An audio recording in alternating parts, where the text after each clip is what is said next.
What is a creepy story you haven't told many people? Redditor 1. I once opened a closet and saw a human foot in there which then disappeared right in front of me. Later I found that the person who was next to me saw the same thing and just didn't say anything, and I didn't either. Redditor 2. When I was a preteen, I liked to rearrange my room a lot.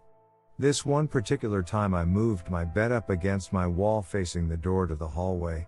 Then I put the TV on the adjacent wall but facing at an angle so I could see it head on from my bed. Well, one night I had my light on and was watching a show. I go to turn the light off and lay in my bed. I then noticed on the one wall in the room that was blank, a shadow of a figure with a head and almost a full set of shoulders. It was about halfway up the wall, a little taller than I was at the time. I was just staring at it. I couldn't move. I finally got the courage to get up a little bit and see if anything was casting the shadow, but since I just rearranged the room, there was nothing between my TV and my bed. I put my hand out and it cast a shadow next to the head. I put my head up and it cast a shadow on the wall next to the other shadow too. But that shadow didn't move. I finally got up and turned the light on, then back off and the shadow was gone. Craziest thing ever. I immediately switched my room again, never saw it happen again. Redditor 3. Sister, mother and I rented a holiday home that used to be an old coach house in Cape Town. My sister decided to go out with friends for the night. Later that evening we were getting ready to eat when we hear my sister's voice calling out to us to come to her room, like she wanted to show us something. My mom and I both froze, and when I eventually turned to my mother she was pale as a sheet. She said to me in a clipped tone, "Don't acknowledge it." My mother is a staunch skeptic and her reaction, I think, frightened me more than the actual voice. Redditor 4. 1. This was over 10 years ago. I saw unexplained lights in the sky OMW home once. I was driving over a bridge and the lights were amber colored and my brain was like those are street lights, but as I got closer and drove under and past them I realized they were way up in the sky and were so not street lights. They were in a V formation, but wiggling around in place sort of as they all glided in unison through the air. The V wasn't moving at its point though, it was drifting sideways. I know the lights were individual because I could see the sky and clouds behind them. Completely silent, it was nighttime, I was alone on the road. 2. Saw some dude hiding in a bush at the library. We made eye contact with each other but I barely reacted and hustled my ass home. Don't ask me why I reacted like that, I was a stupid scared kid. 3. Took a road trip in February many years ago to visit a friend and slept at a rest station in Ohio at night. I was freezing trying to sleep in my car so I pulled my beanie over my eyes to keep warm. I was desperate. I reclined and passed out. I woke up suddenly and pulled my hat up and some guy had froze mid-step walking towards my car. He was a foot away from the side mirror on my side of the car. His hands were in front of his body as if he were trying to walk gingerly. His eyes were wide and he quickly turned around and bolted into the bathroom when I started to sit up. Needless to say I didn't sleep for the rest of the drive. I forgot about it after that trip oddly enough, only remembering it a couple years later. Redditor 5. I was walking home from the pub in my small town with my boyfriend and 3 friends. It was around midnight in the middle of the summer and while we had had a drink or so each we weren't drunk and were just chatting or looking at the stars. The particular bit of road we were on isn't very long but is quite old and narrow, so the pavements thin out a lot. We were walking in either twos or single file and to my right was a thick garden hedge. As this road is also along a hill, many of the gardens drop down a lot or have steep paths winding down to their front doors. Essentially to my right there was mostly hedge over this drop and not a lot else. At one of the breaks in the hedge where a front gate stood, in the corner of my eye I noticed something. It wasn't visible until the last moment, but as I passed the gate I saw it out of the corner of my eye. I saw an old bearded man standing there at the gate staring out like a statue. He facing out towards the pavement and almost flush with the hedge. But that wasn't the weird part.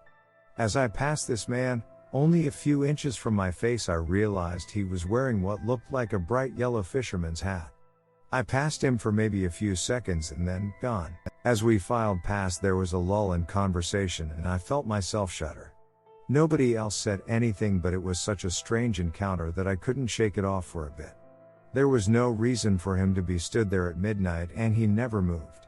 Even his expression was fixed and staring forward. We hadn't been making enough noise for someone to come out of their house to see what the fuss was or anything, and he had been so close when we all passed by. It was just so bizarre. The conversation struck back up again once the pavement became a little wider and we could walk alongside each other again. I started to relax and felt a bit more normal again. I wondered almost if I had imagined it until around 5 minutes later and much further on our way my friend asked me, "Did you see that guy earlier?" Redditor 6. A few years ago I was walking through the woods off the beaten track a bit and I smelt this really overpowering sweet smell. Being nosy, I pulled back the undergrowth to have a look and found a dead body. The guy had clearly been there a while and wasn't looking great, all swollen and green and black with various runny bits. The local wildlife had also been dining well for a few days. I called the police, who told me to wait with the body until they arrived. Being in the middle of nowhere, it took a while for them to arrive and it got dark and I was just sat there in the dark with him for a long time. It turned out he had committed suicide. For a long time afterwards I had dreams about him and he would talk to me in not nice things. Mainly about how he was angry I had disturbed his resting place and he wanted me to kill myself. Probably just my imagination, but all pretty disturbing at the time. He still turns up in my dreams from time to time and no doubt will be tonight after typing this. Redditor 7. When I was about 11, I was home alone at night. I was walking from the kitchen to the stairway to head upstairs, and along the way, I had to pass the front door, which had windows on either side of it. As I was just starting up the stairs, there was a violent pounding on the front door, which was locked. I turned around to see a man outside pounding very forcefully and angrily on the door. He was wearing a black ski mask. To this day, I honestly cannot explain my behavior, but I just looked at him for a moment, and he looked at me, and then I slowly walked up the stairs as though nothing had happened. I didn't feel scared, just indifferent, like I knew nothing would come of it. The pounding stopped shortly after, and I never even told my parents about this when they got home. I don't know if I've ever told anyone, actually. Redditor 8. I once dreamed I was hovering around my front yard. Everything was normal and in place, unlike most of my dreams. Then as I approached the entrance on the side of the house, I noticed the door was open. So I looked and I could see my room and me asleep there. I immediately woke up. Next thing I do is to look at that door, visible from my room, and to my surprise I noticed it was actually open. At like 3 a.m. and everything was pitch black outside. I went slowly to see if I could close it while making sure I didn't hear anyone else inside the house. Once I reached the entrance I looked outside both ways and saw nothing or heard nothing. I just closed it and went back to sleep. Redditor 9. There's a large windmill along the river in Mom's hometown that was once used to pump water. The windmill house had been locked and the mechanism shut down when it was no longer needed for pumping. As I once described, people would gather there at night to hang out. The creepy part was that although the enormous blades hadn't rotated in several years, they'd suddenly start churning in the darkness, even though the air was still. The blades were never seen rotating during the day or during windy conditions, just randomly at night, when the air was still. It was eerie in the moonlight to see the blades casting long shadows on those gathered near the mill. Redditor 10. My mom worked a lot at night, so we were by ourselves quite often. There was 5 of us and all 2 older brothers, 2 little sisters, and me right in the middle. I was around 8-9 years old when this happened, so my brothers would have been around 14-13 and my sisters are only 13 months younger than me. We lived in a crappy apartment in a bad neighborhood, and when we were bored we'd play our version of hide and seek. It involved turning off every light in the house, seeker given a flashlight, and as you're looking you get to call out whistle 3 times and everyone had to whistle from their hiding spot. I was bad at hiding, so I preferred it. We were just starting the game and it was storming outside, thunder and lightning going off. Not our best idea in hindsight, but we aren't what I'd call a bright group. To do this I need to explain the layout of the downstairs. The front door was right next to the stairs. 2 paths, one lead you directly to the kitchen, the other into the living room. We had 2 couches, one against the wall next to a door that lead to the back of the apartment buildings, the other with its back facing the dining room with another wider opening to the kitchen. I found my oldest brother fairly quickly because he used the opportunity to pop out from around the corner and scare me. After a few minutes I called out, "Okay, whistle." I was confused when I heard 4 distinct whistles, and I looked at my bro who was sitting on the couch. "Why'd you whistle?" He looked at me equally confused. I didn't. I pointed the flashlight at him and called out, "Whistle again," and my blood turned to ice when I again heard 4 whistles, and my brother didn't open his mouth. I saw all the color drain from his face as he heard it too. He stood, walked over to the living room light and turned it on as he ordered everyone, "Come out right now." My other brother popped up from behind the couch. My sister climbed out from under the table. My last very thin, very tiny sister stood up from behind a large plant on the floor. We gathered in the living room unsure of what to do, so I decided to call out once more, "Oh, okay, whistle again." A whistle came from the still dark kitchen. We looked at each other, my younger sisters clinging to each other as we as one crept towards the kitchen. We were barely leaning in the doorway, my brother's hand reaching for the switch, when I lifted the still lit flashlight to the opening that led to the front door and screamed, everyone else joining in a split second later as we took in the sight of an absolutely psychotic looking junkie homeless person crouched in the opening smiling at us. His mouth seemed stretched unnaturally wide, on his face flashing rotten blackened teeth, his bloodshot eyes flashing in the light, his dirty brown hair hanging in tangled knots on his head, his hands grasped in front of him. His hands were fucking filthy and bleeding. I couldn't really see his outfit from how he was crouched over, but he wasn't wearing any shoes and all his toes were missing their nails and were steadily turning this nasty greenish yellow from infection. He screamed right as we screamed, which only made him even scarier. We probably stood there a good 30 seconds just screaming our heads off, when he lurched forward on hands and knees toward us, grunting, his eyes never blinking. In that moment I threw the flashlight full force and hit him right between the eyes. He squealed and landed on his side clutching his head. We promptly turned and ran out the back door in the pouring rain barefoot and in our pajamas right to a neighbor's friend house and pounded on their door until they opened it, to which we shoved ourselves inside and slammed the door. I was crying along with my sisters while my brothers were trying to tell them what happened, but were pretty much just screaming. They got the gist of it though, and called the cops. One was always patrolling nearby, and he caught the guy right as he was trying to hide by climbing into the dumpster in the parking lot. Apparently someone had lost a key to their apartment, and cause the landlord was a cheap shoal. He'd only used like 3 kinds of keys for the apartment building, so the homeless junkie looking for cash to buy more drugs had simply tried the key on the doors until he got to one that opened. He thought we were either asleep or not home because the lights are off, but then he saw my flashlight and tried to hide, but in his damaged mind, when he realized we were playing, decided to join in. Needless to say, we moved out soon after. Redditor 11. When I was about 5, a strange man followed me around in a clothes store. The faster I walked, he picked up speed as well. I eventually found my mom at the fitting room, and as soon as I turned around, he completely disappeared. Redditor 12. When I was about 19, I worked in a bar. Several of the customers would ask me how I was always there when I also worked at the casino. Whenever I heard this, I always told them, "No, I don't work at the casino, that's someone else." A few people didn't believe me, but I didn't press the issue because I honestly felt a little annoyed at the idea that someone looks exactly like me. A few years later, when I was a senior in university, someone sent me someone's Instagram. It was definitely the guy. Not only did he look like me, it was me. But he was wearing things I didn't own, doing things I hadn't done. It felt violating. One of the weirdest things was, at the time I was in a gay relationship with a slightly older black guy. And, of course, so was he. His boyfriend looked very similar to mine, but not identical in the way I was to my imposter. Redditor 13.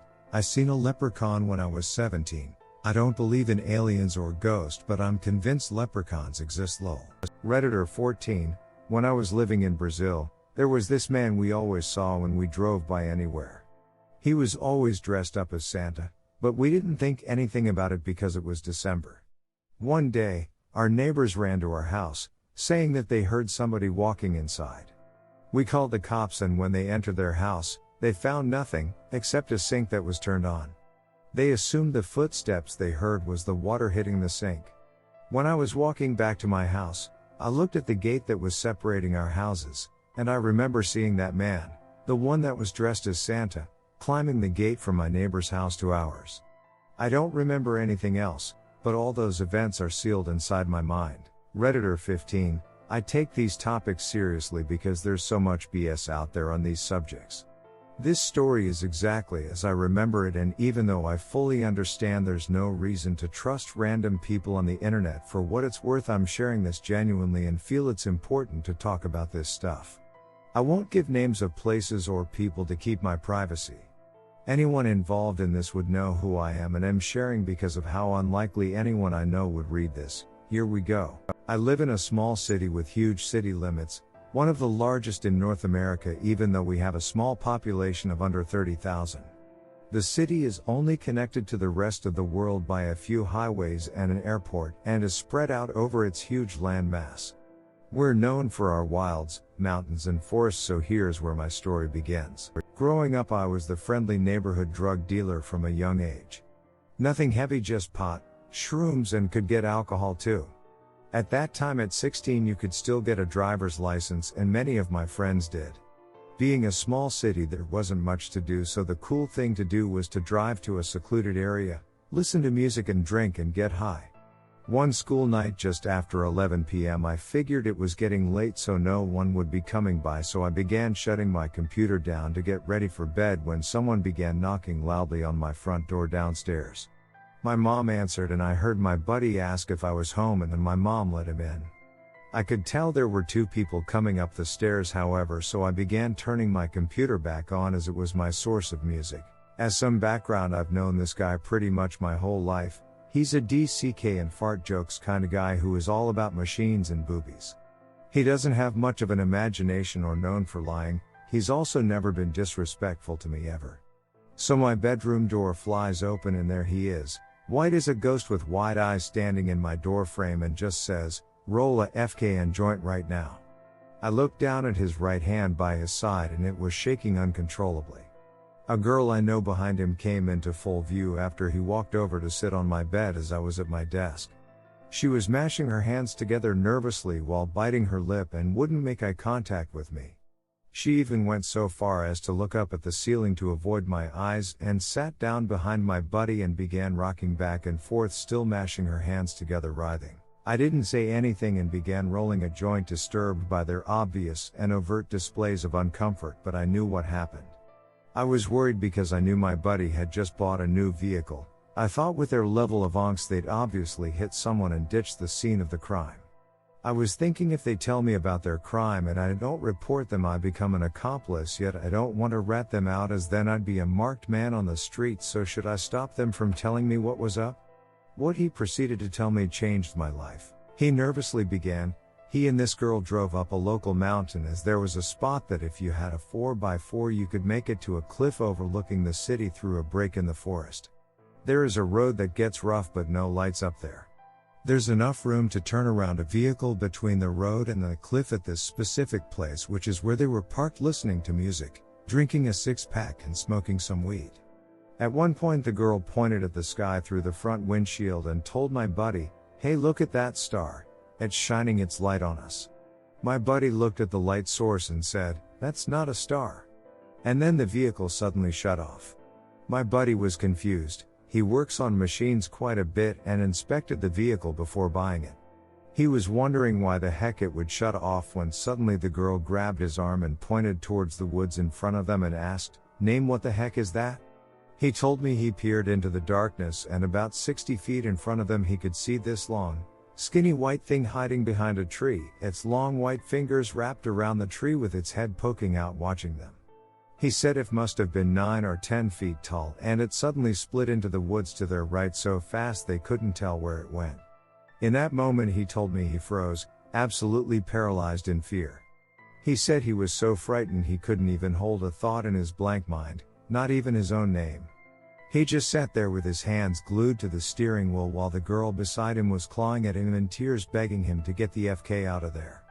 Suddenly this white thing came out of nowhere and slammed into the driver door, lifting the side of the vehicle and tipping it onto its two opposite side wheels, and the vehicle came back down hard, rocking a bit. He was so scared he couldn't even piss himself, but that woke him out of his catatonic state, and the thing scrambled across the front hood so quickly they couldn't make out exactly what it was, and it hid behind a tree 39 feet behind the vehicle and proceeded to just watch them again. He scrambled for the keys in the ignition, turned them and the starter just grinded in rhythms until his vehicle roared to life. He cranked the wheel, stomped on the gas pedal and drove straight to my house. After he told me his story, he brought me outside to look at the huge dent in his side door. I know from watching AE crime shows back then before they were popular like today to look for paint scraps like grinding across a tree would make, but there were none. The paint had spider-webbed and cracked in a dent the size slightly larger than a basketball. I remember thinking that whatever hit them was straight on and softer than wood because there wasn't a scratch or paint scrap, just a straightforward dent. They drove off after, the girl never saying a word or even making a sound, my buddy a nervous wreck. I've never seen him like that, ever. The next day I was walking through the high school hallways teeming with peers and I felt alone. Everything was different.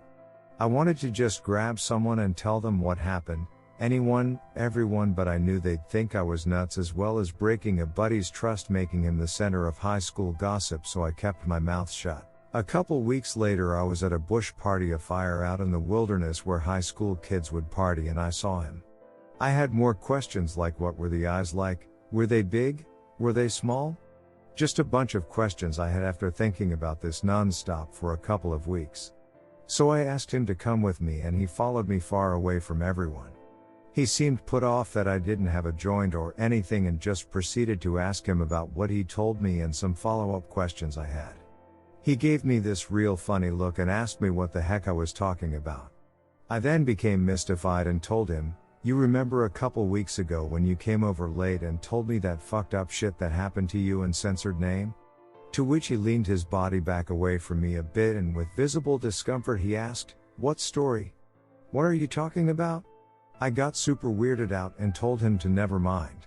I've approached him one other time on this and he just didn't answer me, but this actually legitimizes it for me a bit more. When the mind simply can't deal with something, people have been known to simply forget. The mind protects us by repressing deeply traumatizing events. I don't know what exactly to make of this, but it gets even weirder, believe it or not. Another group, these hippies I sold weed to in the same age group, had a similar experience just a week after this one. I found out a few months later. They'd been parked in a clearing in a different spot on that mountain, this time 4 of them in a van smoking weed listening to music at night, when suddenly the passenger pointed out the windshield telling everyone, "Hey, check out that helicopter, it's shining its light on us." The driver who was telling me this said she stopped and listened, but there wasn't the sound of helicopter rotor blades cutting through the air with their trademark thuds. It was eerily silent, so she said, "That's not a helicopter." And blam, the van suddenly shut off. Everyone became nervous and she was perplexed as to why her trustworthy van suddenly shut off when it started to rock back and forth on its shocks erratically, like there was an earthquake or something.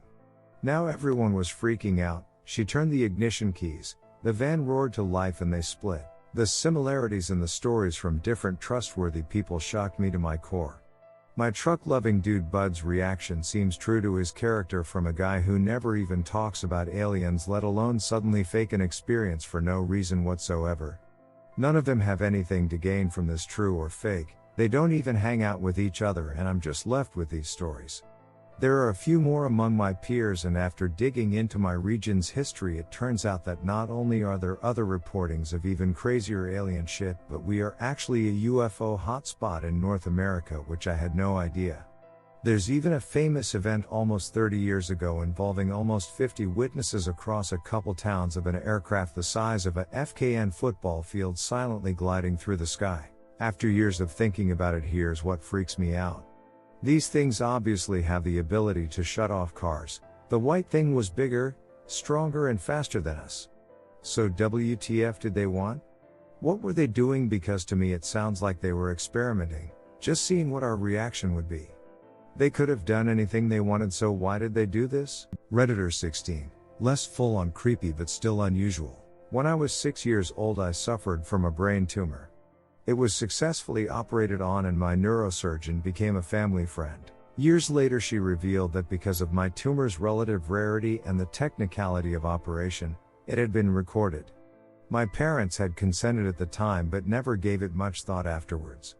I asked her to get me a copy, and after she had retired I finally got hold of the tape. And so at age 19 I got to watch a training video featuring my 6-year self being operated on, including very interesting close-up footage of my own brain. Redditor 17, my mom has a brother and sister. Her sister had a daughter I'm close in age to, and her brother had a baby when we were 9-10. I had a dream that our new baby cousin was begging me for help and crying. The girl cousin I was close to had the exact same dream at the same time. We never told anyone. A couple of years later, uncle and his wife had a nasty divorce. Wife drugged our cousin because he couldn't sit still and leave her alone for 8 hours. I remember him crying after taking Ritalin because his head hurt and he didn't feel right. There was nothing I could do then, but always wondered if it would have been different if we had spoke up. Redditor 18, I'm low-key a grim reaper, or at least it might seem. When I was a teenager, my best friend's dad went in for a hip surgery. We were at school, and I suddenly felt weird in a way I couldn't describe. I felt like I needed to find her and ask about him. There was no reason to feel anything was amiss. He was pretty healthy going in and this wasn't an emergency or anything. Later that night, she called me in panic tears. A blood clot, unrelated to the surgery, had broken off and traveled to his brain, and he had been declared brain dead. He was taken off life support the following day. 15 years ago, my husband had a friend whose mother had terminal stomach cancer. We knew it was a matter of when and not if. One day, I was sitting on the couch and again, for some unknown reason, I felt compelled to ask my husband, "Have you heard from friend?" He said no, he hadn't heard from him in about 3 days. I said, "I feel like you need to call him. Like, now." So he did, and friend didn't answer. It was a few days later he called back and told my husband, "Sorry I didn't answer your call, man. You called right as she was passing away." My dad died March 2020. The day before, I went to visit my parents. My dad fell asleep in his chair. I almost left without saying goodbye to him, because I didn't want to disturb him, but something made me turn back. I went back in the house, gently kissed the top of his head to wake him up, told him I was leaving, gave him another kiss and told him I loved him. I told my husband, "I think I just saw my dad for the last time."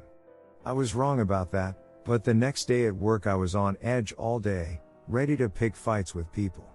When someone asked, I said I think I'm losing my dad today.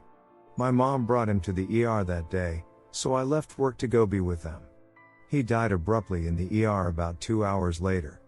He was talking to me, then he laid down on the chair, and a few minutes later he just flatlined. There was more to the journey after this, but the point is, he died that day, after I told everyone at work that I thought he would. This month, I had 2 friends whose parents died.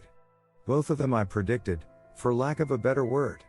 One had breast cancer and again, it was clearly when not if. And during a discussion about the situation I said to my husband and some of our mutual friends that I thought she would die that day.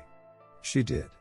The other friend, her dad had a neurological event that preceded cardiac arrest, and I said he would be dead by Saturday the first week of the month. He died on Saturday.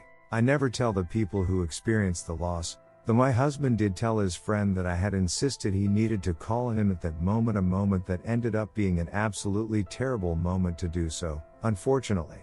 Redditor 19, so, it feels so cringe to talk about this. My house isn't haunted, per se, like there aren't random knocking sounds, ghostly whispers, or glasses flying off tables, but there have been some weird, unexplainable incidents. Pretty rare, but still spooky. The time I was sick, I had horrible abdominal cramps, so bad that I felt kinda out of it from the pain, and was lying in a groaning self-pity puddle on the floor. No fever, mind you, just pain. At one point, I glanced up at the sight of movement above me in my peripheral vision and saw what looked like 2 50-60-ish aged men, dressed in historical garb, standing over me. They looked like they'd stepped out of a black and white TV, like grayscale.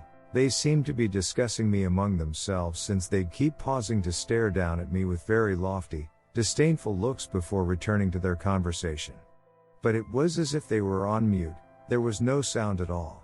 My reaction amounted to, sure, okay, whatever, I guess. It didn't strike me as that weird, which is weird, in and of itself. After a few minutes, I looked back up and they're gone. Veiled. After I felt better, I kept thinking about it. I wasn't having a fever dream, I just felt a bit out of it. My area used to be heavy-duty Dutch settler territory and, when I looked up pictures of the period clothing, yep, we've got a match. And their appearance all gray, no sound reminded me of other descriptions I'd heard of ghosts. So, yeah, part of me still wonders if I had two snobby Dutch colonialist ghosts watching me groan and writhe on the floor like why I never, look at this trollop, how utterly pathetic. Redditor 20, just a background for this story. I live in a house that me and many others including my family members believe is haunted. I am the one that has had the most paranormal experiences out of everyone I know, so most things don't creep me out, but the story I'm about to tell still gives me chills. Okay, so this happened a few months ago. It was around 2:30 a.m. and I was planning on just pulling an all-nighter because I had to be up early the next morning anyway. I got up to use the bathroom, making sure to be quiet so I didn't wake anybody up. After I was done in the bathroom, I checked the top floor of my house to make sure everyone was still asleep. My mom was asleep in her room and I could hear my older brother snoring in his room. I returned to my room and shut and locked the door behind me as per usual. About 10 seconds later, I hear my mom call my name from her room. I got scared because I knew she was going to be pissed that I was up this late. I yelled out, "What?" without even getting out of bed. There was no answer. So I called out one more time and still nothing. I thought maybe she had just wanted to see if it was me or my brother that used the bathroom. About 15 seconds after she had initially called my name, I heard her scream my name from right outside my door. I'm talking yelling at the top of her lungs as if I had done something horrible. I hadn't heard her get out of bed and walk over to my door, so I was already freaked out just from the jump scare. I answered, "What?" one more time with no answer. I got out of bed and opened my door to nothing. My mom was dead asleep in her room. She has a very distinct voice, so I couldn't have mistaken it for anything else. That was definitely her voice calling me from right outside my room, but to the best of my knowledge it wasn't coming from her. Redditor 21, sorry in advance, not my first language. When I was younger, like 5-6 years old, I had a recital at school. I was one of the protagonists, but the show didn't end well. There was a lot of technical issues without explications, broken lights, children got sick, etc. I was fine and one of the few who didn't end making mistakes. We interrupted the recital after a very dangerous accident with the floor that almost injured one teacher. We never had issues during the preparations the weeks before that. We never had issues after, but this is the premise. When we returned home and my parents had some spaghetti for dinner, I loved them, and I went to sleep with a weird sensation. I made the worst and only nightmare of my life. Let me explain it. I was alone in my room, watching myself sleeping. It was like I emitted a flubble light and the world was shrouded by fog. I began to wander and I saw I was a ghost, able to pass through walls. I wandered along my home. The house was empty, my parents wasn't there.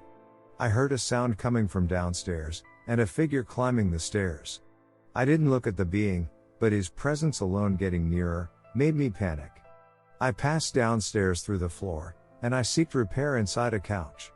The figure returned downstairs and I panicked again, but this time I saw it in his face. He was a demon very similar to a fox, but scarier, red like flames and with black eyes. In his hand, he had an electric device, similar to an octopus.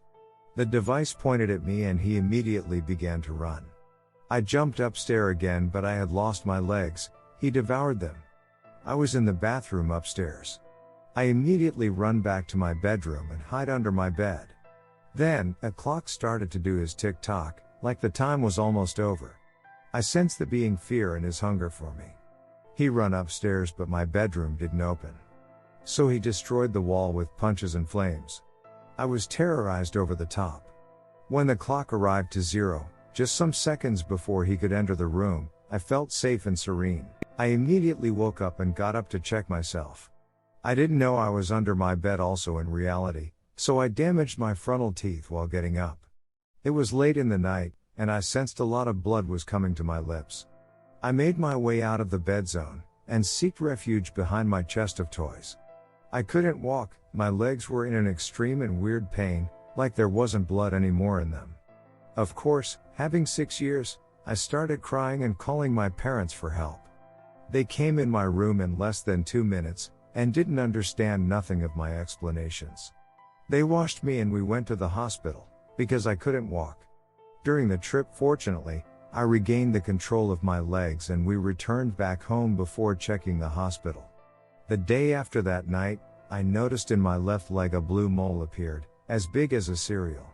I have it until today. Even weirder, this was the only nightmare I had in my whole life, until today.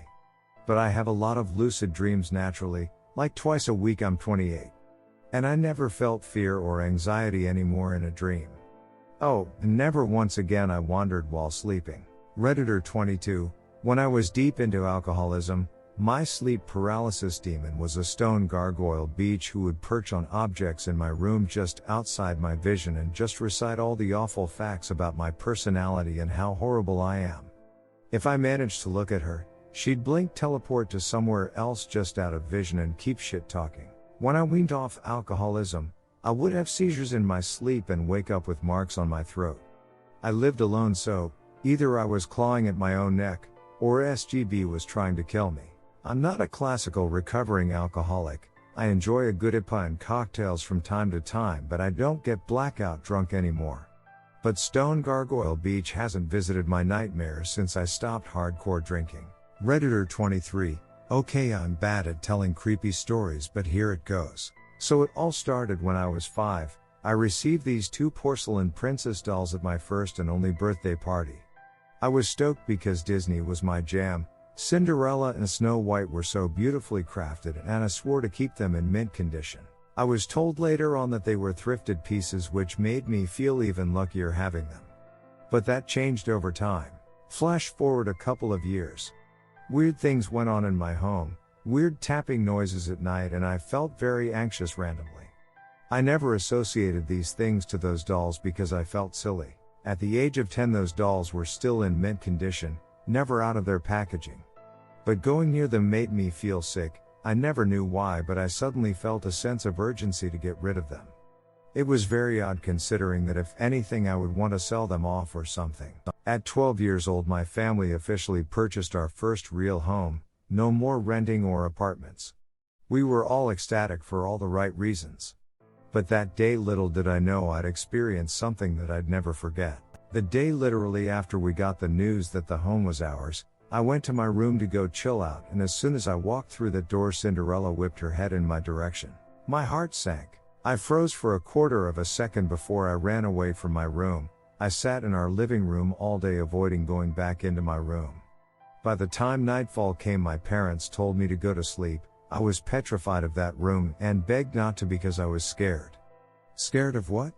They asked, but I could never explain it. If I would have said the dolls are haunted or the freaking doll moved, I would have been called crazy. I know what I saw that day. That doll moved. When I went back to that room, her head was still facing the doorway. She was angled away from that doorway on the shelf. No one else was in that room.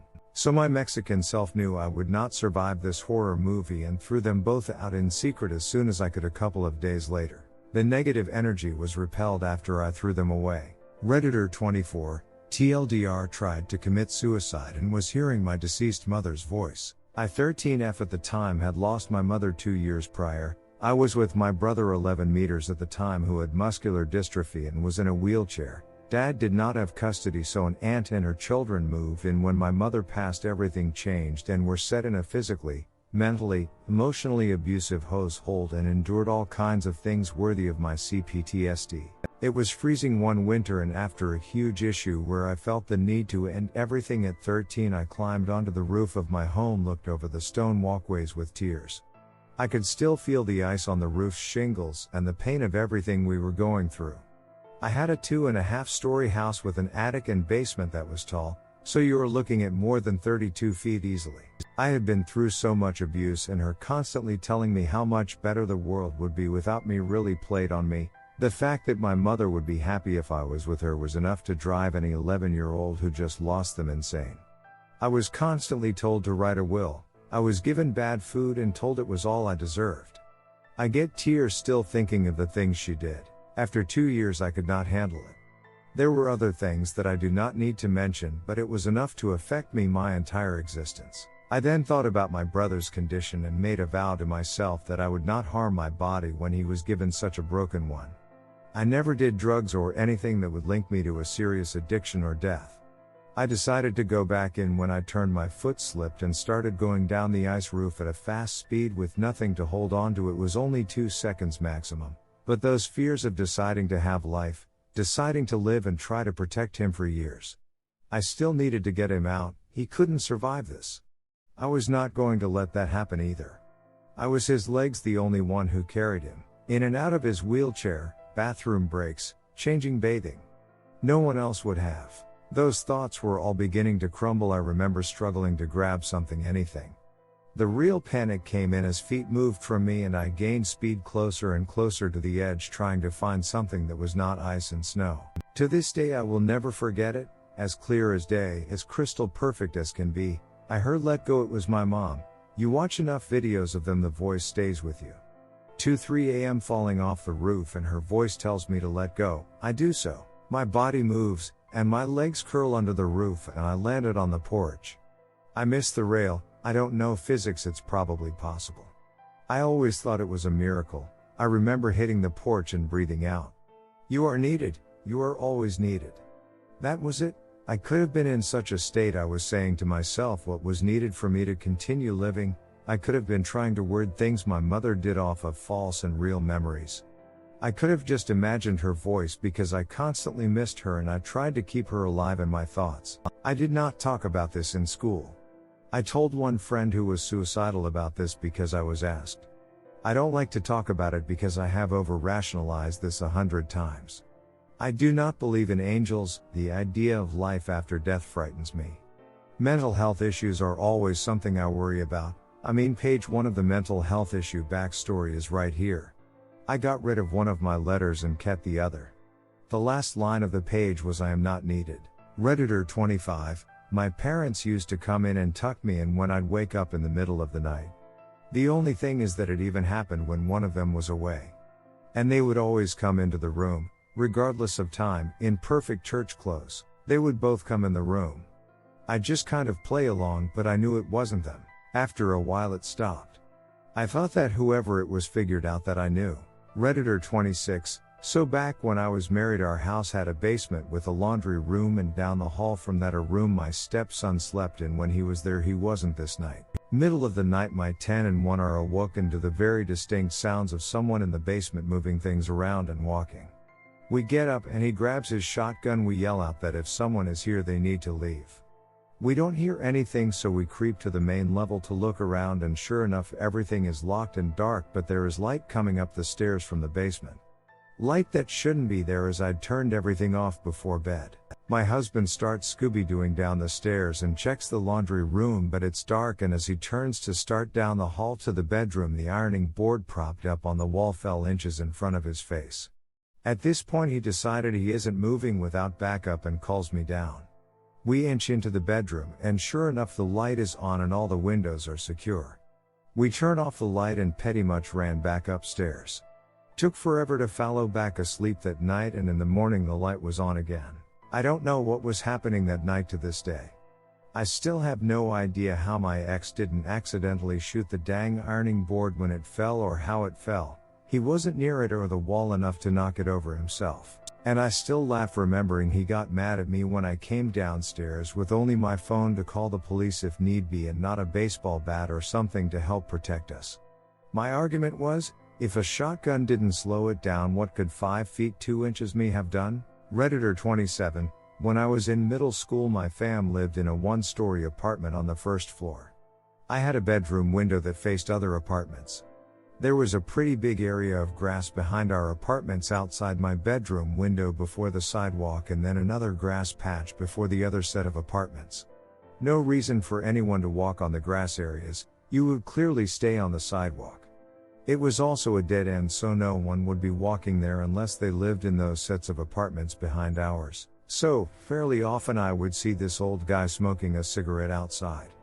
I usually kept my blinds closed, but when opening or closing them, would see him outside.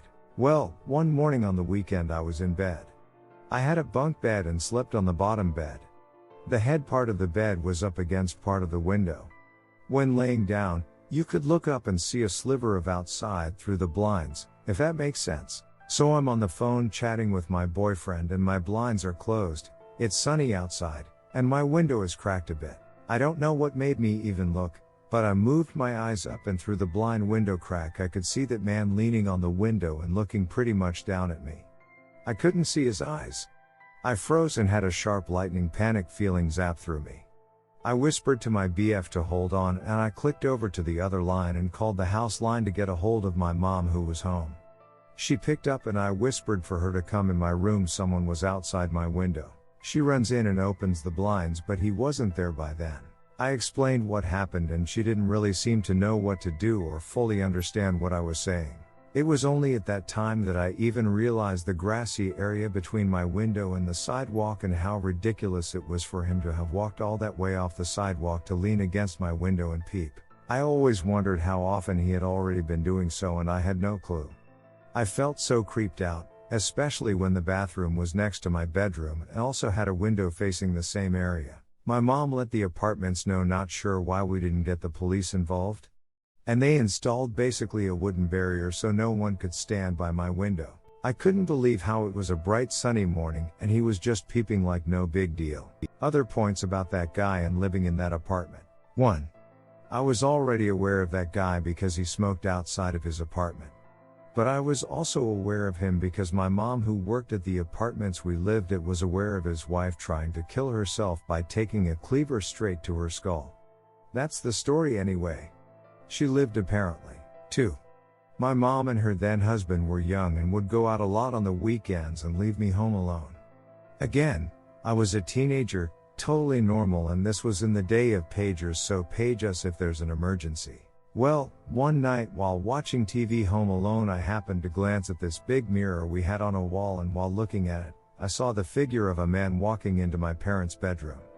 The figure was pitch black, but the outline of them was detailed enough that I could tell it was a bald man, and I actually thought it was my stepdad and my parents were back home, but in that same split second, knew I would have heard them coming in through the front door and my mom would also be here. I immediately grabbed the cordless phone and sat on the patio until my parents came home.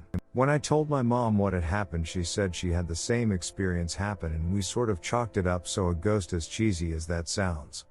The fact we both saw it and both thought it was my stepdad was pretty wild. However, only recently did the idea cross my mind that what if that peeper guy had actually been in the house? He was also bald, but on the top of his head only. Redditor 28. How my father went to prison for killing his father. Redditor 29. We had a really fun night outside, eating in a fancy restaurant and going clothing shopping, I believe, and we all craved for some ice cream. There was a really close sweets place near our house, but since we were outside and far away, we decided to go to another one that was near the main road. We were in our car, driving to our destination until we stopped cause there was traffic. I was confused because it was in the middle of the night, not to mention it was either a Wednesday or a Thursday, so I didn't expect to see a traffic. The main road had an open field just near where we were located. I saw a shirtless man in the middle of the green field. The area was surrounded by police vehicles. The man was bloodied up and he had his back turned towards us. He had a knife in his hands, he was cutting himself. I didn't know what was happening. I was 12 years old. My parents didn't pay any mind to it, maybe because my father is a doctor and my mother is a nurse, so they see cases like this a lot. My brother was visibly shocked as well. And drove off. It was on the news 2 days later. Turns out the man tried to overdose but couldn't, but he used so much he couldn't tell his surroundings or the pain. He was numb. It was a creepy scene for me because I was 12 and it was dark. The only light was coming from the police vehicles and it was directed at the said guy. So the only view I had was this dark place, but a light was shining, but the light shining towards was a dying man. I reckon that none of my parents or my brother remember this, and I never told them how much this affected me. Redditor 30. When I was 21, I lived in a huge group housing situation with about 100 people. I met a group of friends there who I hadn't known before. There was tension in the house because we smoked in the smoking room, which hadn't been used in years. Two people in the house zeroed in on me as the cause of all the problems in the house. One person obviously had mental health issues and accused me of infiltrating the house with my friends. She also thought we were in the CIA and spying on the house. I quickly realized she was unwell and brushed off what she said. The other one was an alcoholic who said some odd things about me humiliating her, and she threatened to go to total war with me.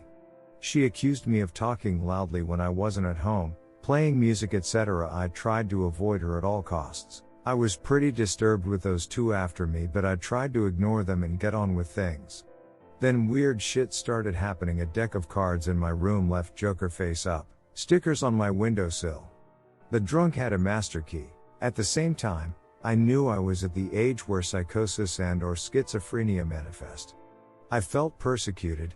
I thought people were messing with me, and I couldn't tell what were normal feelings from being harassed by two mentally ill people and what was a sign of something worse. I moved out pretty quickly. That was 15 years ago, and I've never felt watched or persecuted again. I'm pretty sure I was in danger and was too worried about being mentally ill to fully address it. I rarely talk about it because it's such a crazy story. But it's really scary and isolating to be in that situation.